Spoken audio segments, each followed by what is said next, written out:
PM Modi का 2 दिवसीय UP दौरा आज से वाराणसी में 6,350 करोड़ का परियोजनाओं का लोकार्पण करेंगे। 2 अमृत भारत एक्सप्रेस को दिखाएंगे हरी झंडी। गाजीपुर कांड पर अखिलेश ने सरकार पर साधा निशाना, बोले कल हमारा डेलीगेशन जाएगा गाजीपुर। गाजीपुर में 30 अप्रैल तक धारा 163 लागू। कांग्रेस का बेरोजगारी और किसान मुद्दे पर राज्यव्यापी अभियान, अजय राय ने सहारनपुर से यात्रा की घोषणा की, भाजपा को सत्ता से हटाने की बात कही। हमीरपुर नेशनल हाईवे पर भीषण सड़क हादसा, बारात जा रही कार दुर्घटनाग्रस्त, 7 में से 4 बारातियों की मौके पर मौत।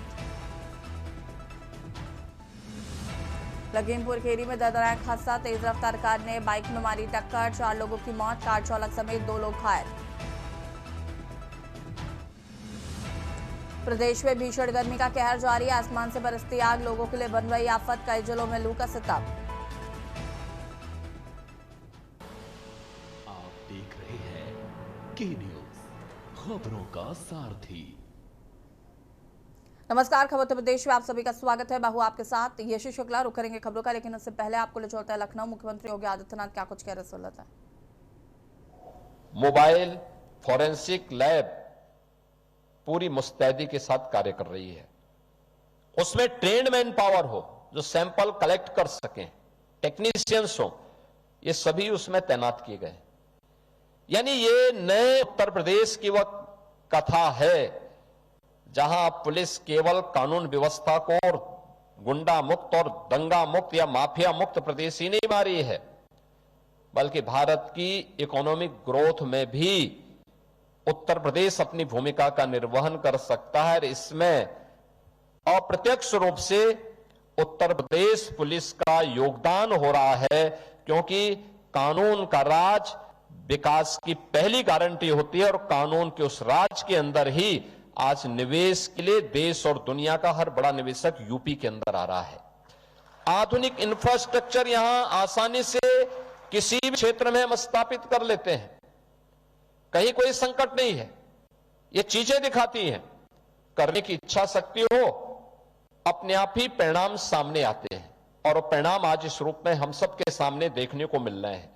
और मुझे प्रसन्नता है कि आज 936 दूरसंचार पुलिस बल में हमें ये नए अभ्यर्थियों का चयन करते हुए हम इन्हें अब अपने संचार की यूनिट को और मजबूत और सशक्त बनाने में हमें इसके माध्यम से मदद मिलेगी।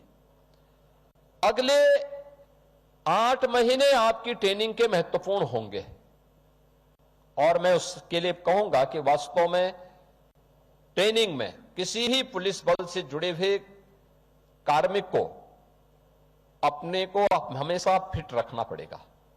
फिजिकली जब आप फिट होंगे तो मेंटली भी आप फिट होंगे, और तभी अपनी सेवा देश और समाज को ईमानदारी पूर्वक दे पाएंगे।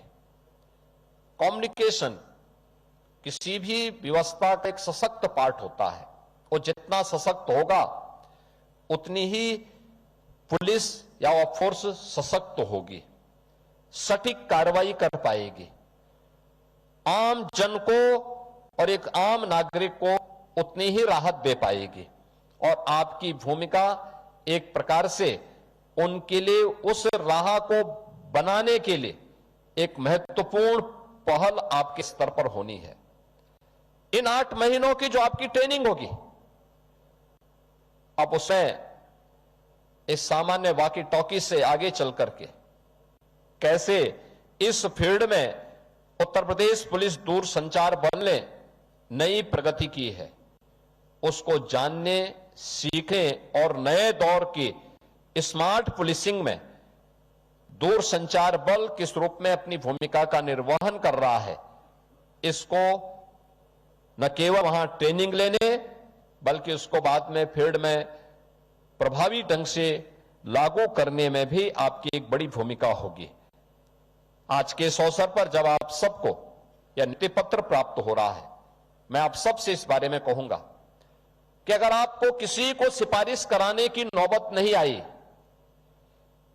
कहीं किसी भी स्तर पर आपके साथ कोई भेदभाव नहीं हुआ, तो याद रखना आपके लिए भी जो एक लंबा समय आपको उत्तर प्रदेश दूरसंचार पुलिस के दूरसंचार बल में अपनी सेवा करने के का जो ये बेहतरीन अवसर आपको प्राप्त हुआ है।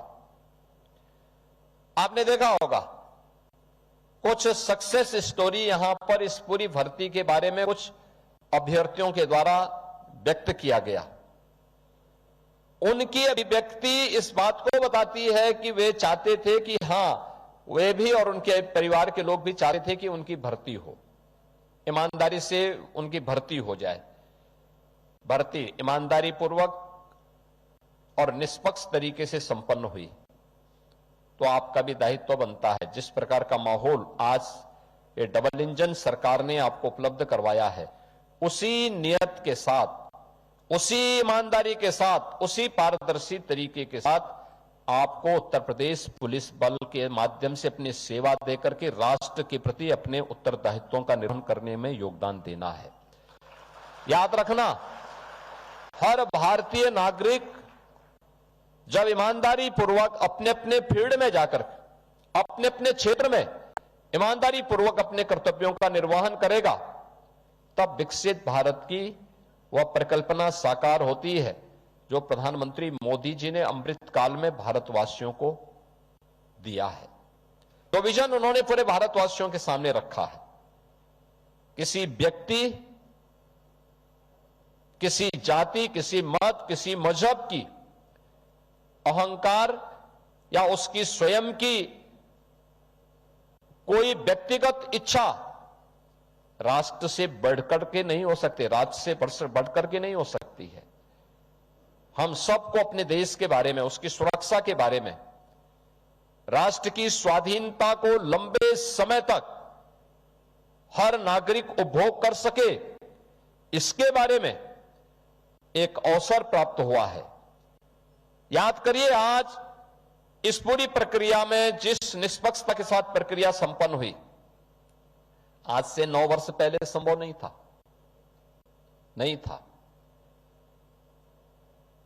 पहले तो प्रक्रिया ही संपन्न सकुशल नहीं होती। दूसरा, फिर लेन देन अलग से होता। तीसरा, फिर इसमें भेदभाव नियुक्ति में भी होती।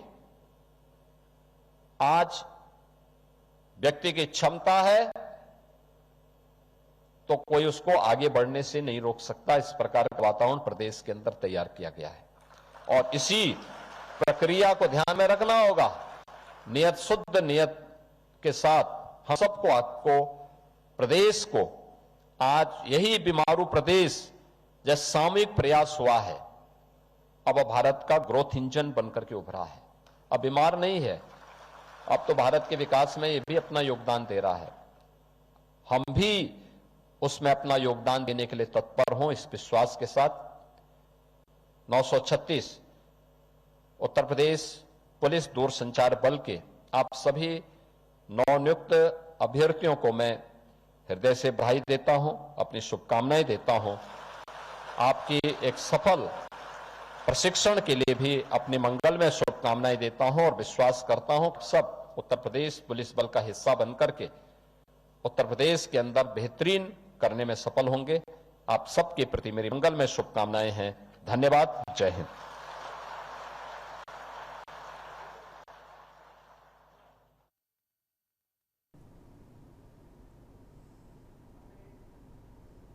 महोदय, आपके और ये लखनऊ से आशीर्वचन। तस्वीरें जहां पर नियुक्ति पत्र वितरित किए मुख्यमंत्री योगी आदित्यनाथ ने। मुख्यमंत्री ने कहा कि यूपी में अब पारदर्शी तरीके से होती हैं भर्तियां। अब नौकरी के लिए सिफारिश की जरूरत नहीं पड़ती।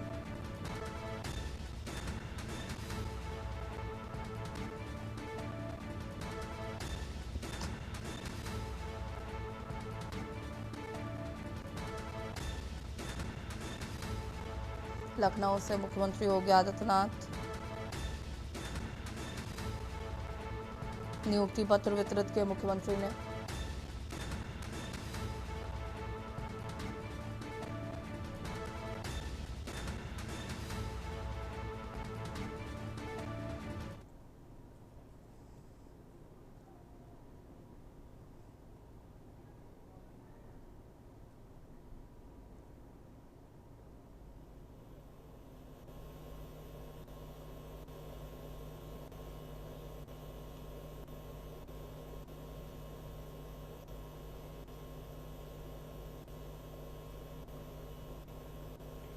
बहुत बहुत धन्यवाद।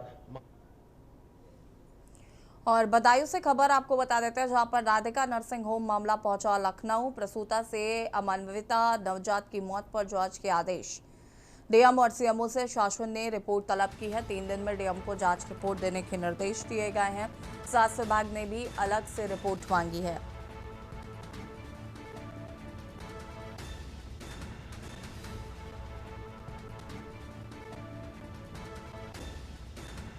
तीन दिन में डीएम को जांच रिपोर्ट देने के आदेश।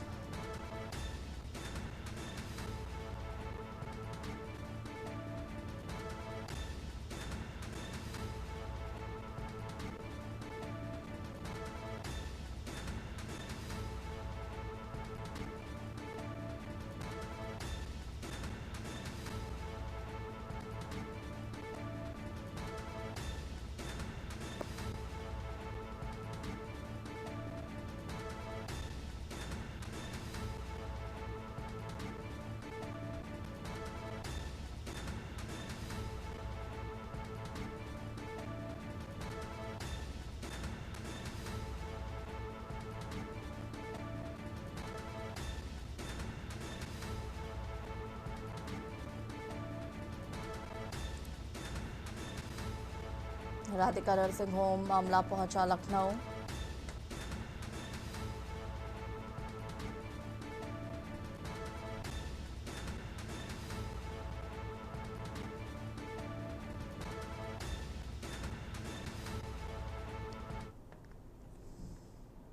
लखनऊ से खबर, जहां पर डेटा एंट्री ऑपरेटर समेत 1249 पदों पर भर्ती जो सेवायोजन पोर्टल पर भर्ती के लिए मांगे गए हैं आवेदन। 5 से 7 मई तक आवेदन कर सकेंगे अभ्यर्थी। ग्रामीण आजीविका मिशन के तहत हो रही तैनाती।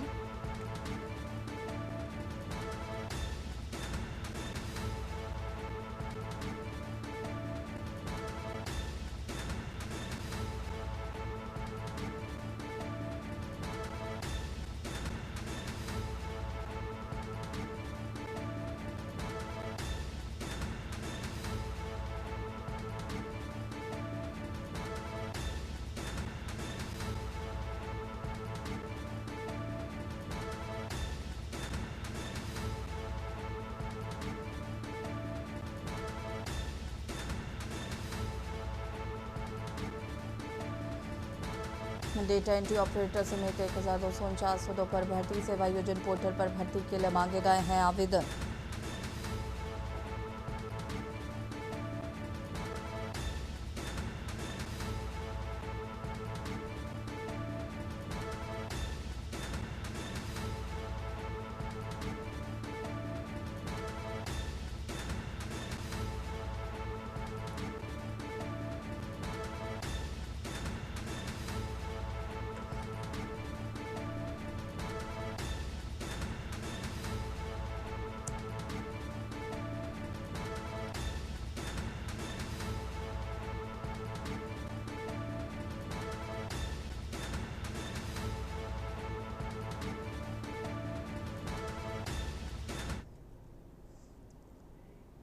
और यहाँ रुकेंगे छोटे से ब्रेक के लिए, जो लास्ट जरूरत है।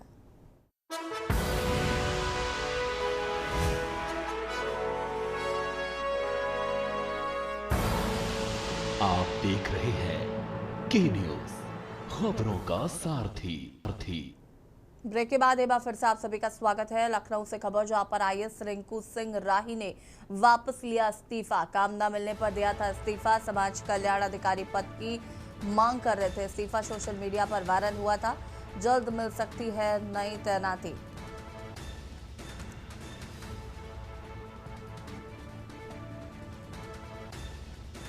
इस्तीफा सोशल मीडिया पर हुआ था वायरल।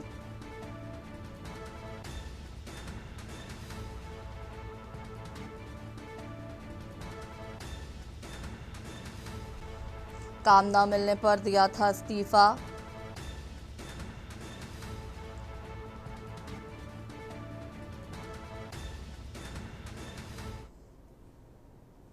आजीपी में नियुक्ति पत्र वितरण कार्यक्रम आज। मुख्यमंत्री योगी आदित्यनाथ ने शिरकत की। 236 प्रधान पंचायतों को मिलेंगे नियुक्ति पत्र। वित्त मंत्री सुरेश खन्ना मौजूद रहेंगे। नवनियुक्त कर्मियों को संबोधित करेंगे सीएम।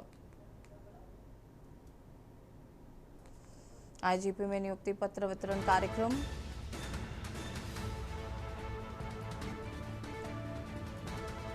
मुख्यमंत्री योगी आदित्यनाथ ने की शिरकत। 936 प्रधान प्रचालकों को नियुक्ति पत्र वितरित किए मुख्यमंत्री योगी आदित्यनाथ ने। और अब कासगंज से खबर आपको बता देते हैं, जहां पर दो बाइकों की आमने सामने जोरदार टक्कर हो गई। एक युवक की दर्दनाक मौत, 3 लोग गंभीर रूप से घायल बताए जा रहे हैं। रचित दवा दिलाकर लौटते समय हादसे का शिकार परिजनों का एम्बुलेंस पर देरी का आरोप। पुलिस ने शव पोस्टमार्टम के लिए भेजा, जांच जारी।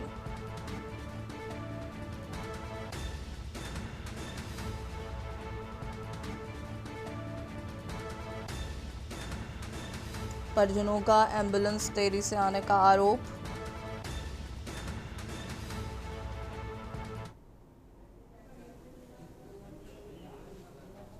भैया भैया चलो आओ, अब क्या करें बताओ।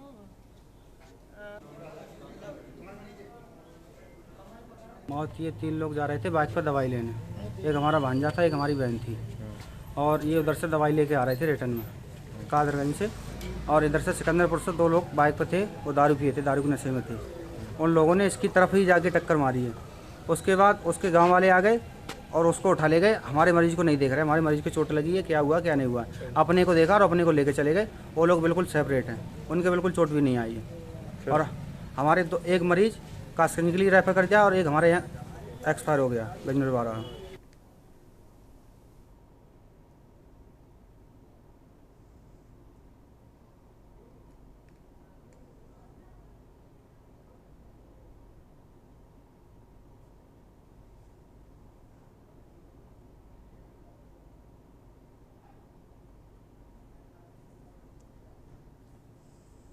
सोनभद्र से खबर। 12 साल की मासूम की हत्या का हुआ खुलासा। पुलिस ने 2 घंटे में किया केस वर्कआउट। आरोपी रिश्ते का मामा निकला, मुठभेड़ में गिरफ्तार किया गया है। दोबिश के दौरान पुलिस पर की गई थी फायरिंग।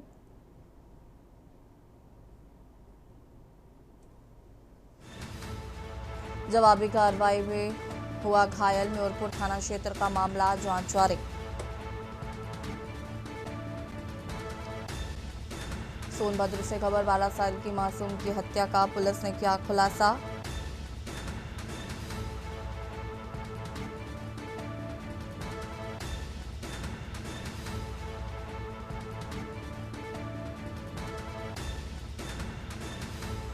दबिश के दौरान पुलिस पर फायरिंग, जवाबी कार्रवाई में हुआ घायल।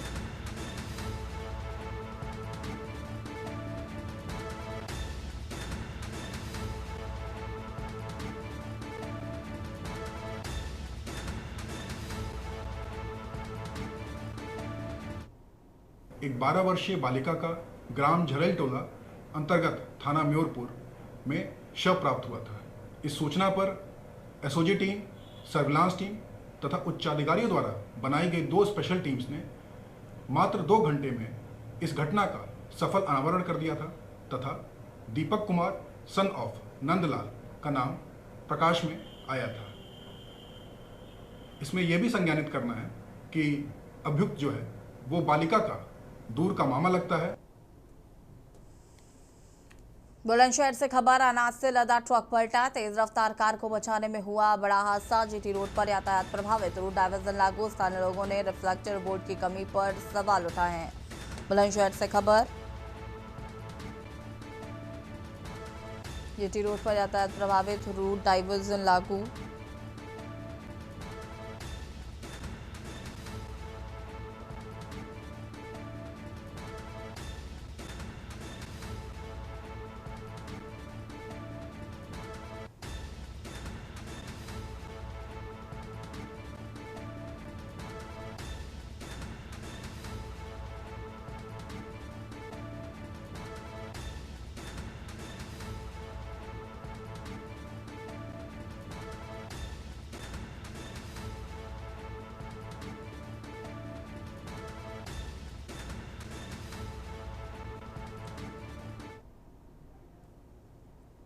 और खबर उत्तर प्रदेश में फिलहाल इतना ही। देखते रहिए के न्यूज़ इंडिया। नमस्कार।